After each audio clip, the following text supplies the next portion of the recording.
Basketball fans, welcome back. So, about a day ago, we saw that trade where the Memphis Grizzlies sent Desmond Bain to the Orlando Magic in exchange for Cole Anthony and Kentavious Caldwell Pope. There was a huge haul that came to the Memphis Grizzlies, especially with those picks that they got in exchange during that trade, kickstarting their rebuild. So, in this video, I'm going to go ahead and give the reasons why Austin Reaves isn't worth as much as Desmond Bain in a potential trade. So the Grizzlies, they're able to get a sizable haul for Desmond Bain, but the Lakers will not be able to get one, especially when they center that trade around Austin Reaves. So let's just talk about this. So the first big trade was that Memphis Grizzlies sending Desmond Bain to the Orlando Magic.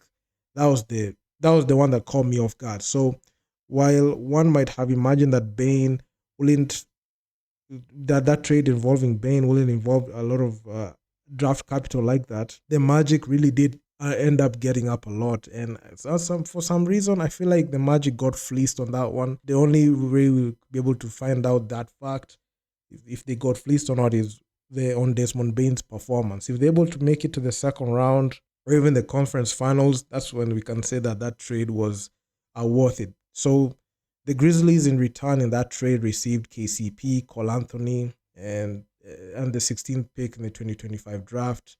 The Phoenix Suns. They received a lot of draft capital in that one. So the massive return in that trade has led to the Los Angeles Lakers fans believing the team can get a comparable or even better haul for Austin Reaves, whose name has been floating in trade rumors. So Reaves is easily the best trade asset the Lakers have right now, and he's coming off the best season of his career. So he averaged 20.2 points, 4.5 rebounds, and 5.8 assists, 1.1 steals, and 0.3 blocks per game for the Lakers in the 2024-2025 season. So you could argue that Austin Reaves had a better campaign than Bain, who put up 19.2 points, 6.1 rebounds, 5.3 assists, 1.2 steals, and 0.4 blocks per game for the Grizzlies.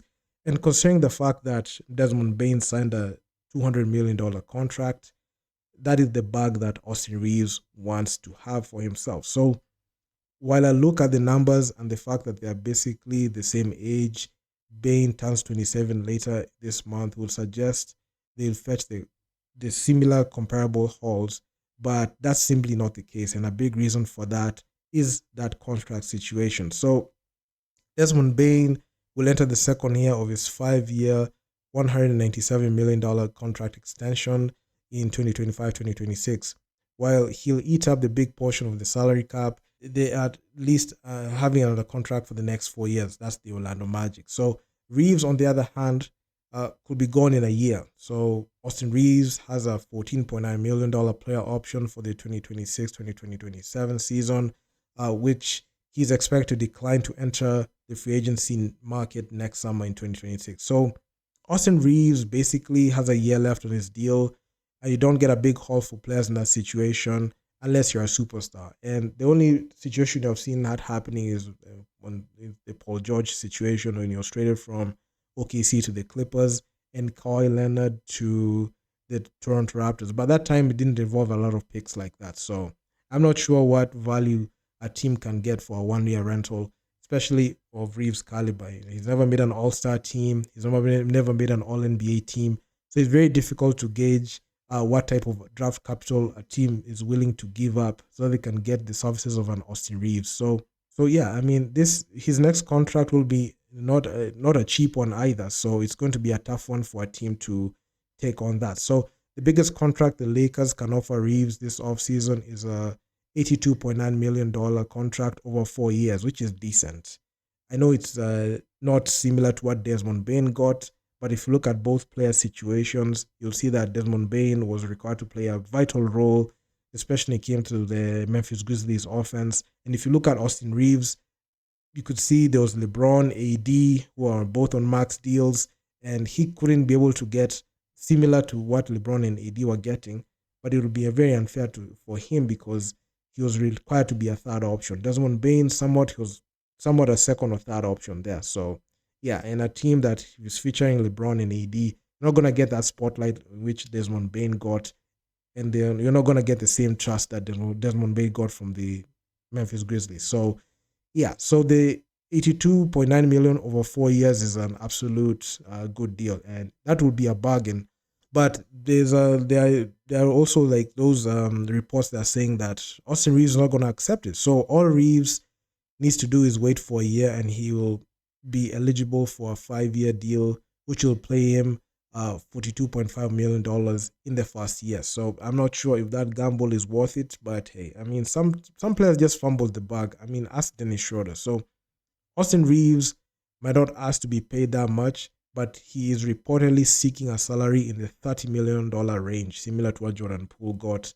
I don't know what type of team is going to commit that size of the salary cap to him in that money. So, I mean, you have to have like at least an All-Star selection, All NBA selection to be able to get that money. So, yeah, that will be a significant investment for a team, and it's one of the big reasons as to why the trade rumors have surfaced in here. So, I mean, they also reports that it's going to be a tough thing for the Lakers to be able to keep Rui Hachimura and Austin Reaves. So one has to go. So that's a very tough situation in there. So it might be in the Lakers' best interest to move Reaves this summer rather than give him a mega deal next year. So while he's a very good player, there are questions about whether you can win a title with him and Luka Doncic as your starting backcourt. So to put it mildly, Reaves and Luka Doncic are not good defenders. So you give up a lot of points from those guys on the backcourt.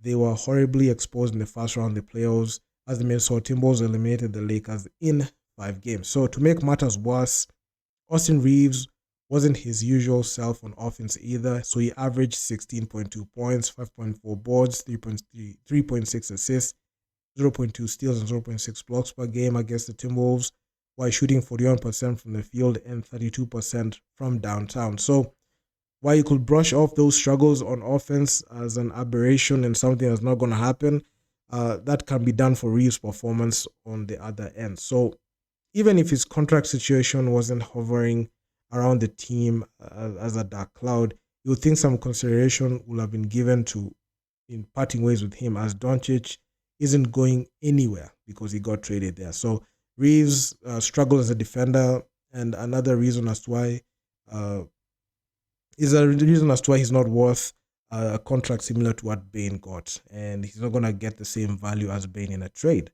And also, if you look at it closely, teams, especially for, let's say, for example, that trade for Bane to the Orlando Magic, the team has to match salaries because Desmond Bane is getting a significant amount because he's receiving a damn near like 45 million a year. So you have to match salaries there. And if you look at a guy like Austin Reaves, you're not going to get a huge haul. A team is not going to give up, draft capital to a contract that is worth 19 million. So they're not going to do that. Even some of them, contracts like that, they don't even come with picks. It's just trading players like that. So yeah, I mean, that's his value right now. So I mean, even Desmond Bane's not that of a lockdown defender, but he's also able to hold his own, especially on defense a bit, but on offense is where it matters. So with all these things at play, it will be interesting to see what the Lakers will do with Austin Reaves this offseason. So if they decide against trading him,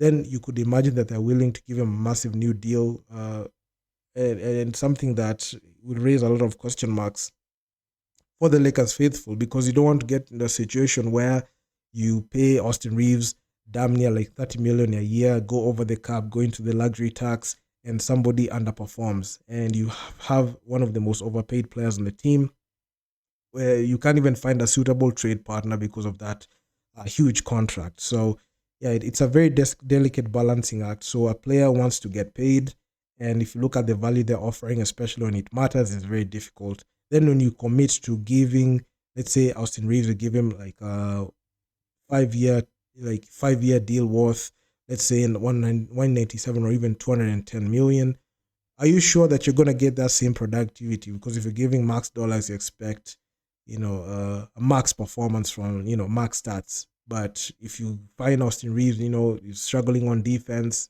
you're not sure, there's no guarantee in which this guy is going to go ahead and play in a way that can show that, even if the contract improving, with the money coming in very well, you're not sure what productivity you're going to get after that, because sometimes you play a player.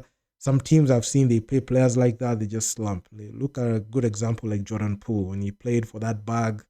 I mean, after the bag, man just went ahead and regressed.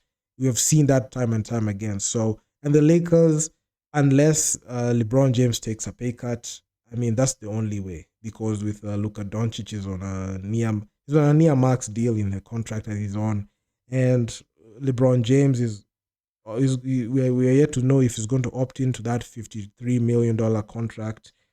We don't know. So there's a lot at play at that, and the clock is ticking for LeBron James, because if he doesn't opt into it before June 29th, he'll be that contract will be voided and he had to sign a new deal. So we're waiting to see that. I'm not sure he's gonna pick the money, but for Austin Reaves, I don't think he's gonna fetch any value in the free agency market, because if he holds out for free agency and he has a very poor performance in the postseason for the Lakers, he can even be out and he can shoot himself in the foot and get a vet minimum deal if he's not careful. So it is what it is. So do drop me your comments down in the comment section on what you think about this whole situation. I mean, I'm all for players being able to ask for their value, especially when it comes to playing basketball, but man, sometimes it's a difficult one. It's a delicate balancing act, and not every single player, not every single team can be able to, you know, have that thing right. So, or have that thing figured out. So, yeah, man, I'm gonna see you guys in the next one. Peace out.